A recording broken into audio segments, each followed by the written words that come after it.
ఇదే ఈస్ట్లో రేపటి వైసీపీ నుంచి ఒక కీలకమైన వ్యక్తి పోటీ చేయడానికి రాబోతున్నారనే వార్తలు వినిపిస్తున్నాయి. అతను గనక వస్తే వైసీపీకి ఖచ్చితంగా డ్యామ్ షూర్ గెలవచ్చు, పక్క ఇంక మాట్లాడడానికి లేదని కూడా వినబడుతున్నాయి. మరి వినపడుతున్నాయండి, చాలా మంది పేర్లు వినపడుతున్నాయి. ఆలీ వస్తారు, సినిమా యాక్టర్ అనేసి అంటున్నారు. ఏం చేస్తాడండి ఆయన సినిమాలో కామెడీ చేసుకోవటం తనకు నియోజకవర్గంలో తిరిగి ప్రజల సమస్యలు ఏం చేస్తాడండి? ఇప్పుడు వాళ్ళు ఒక గ్లామర్ ఫీల్డ్లో ఉన్నారు, వాళ్ళు వచ్చి మురికివాడల్లో వీటిలో తిరుగుతారా అండి? తిరుగుతారా? ప్రజల దగ్గరికి వెళ్తారా? స్లమ్స్లోకి వెళ్తారా? వాళ్ళు ఎంతవరకు న్యాయం చేస్తారు? ఈ 10 సంవత్సరాలు ముస్తఫా గారు ఉన్నారు, ఏం చేశారు? రేపు వాళ్ళు వచ్చినా అంతే చేస్తారు. అంతే.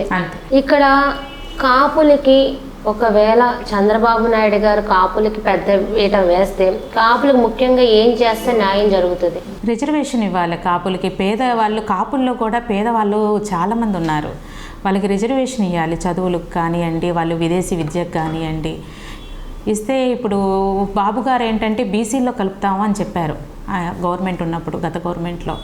కానీ అది ఇంకా ఆచరణలోకి అయితే రాలేదు. అది చేస్తే చాలామందికి లాభం చేకూరుతుంది కాపుల్లో కూడా, పేదవారికి.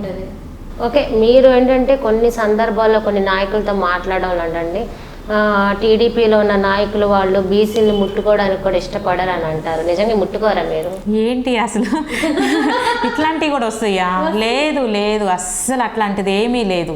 వీళ్ళంతా ఏదో ఒకటి అంటారు చూడండి, గుడ్డగాల్చి మీదేస్తారంటారు చూడండి, ఏదో ఒకటి.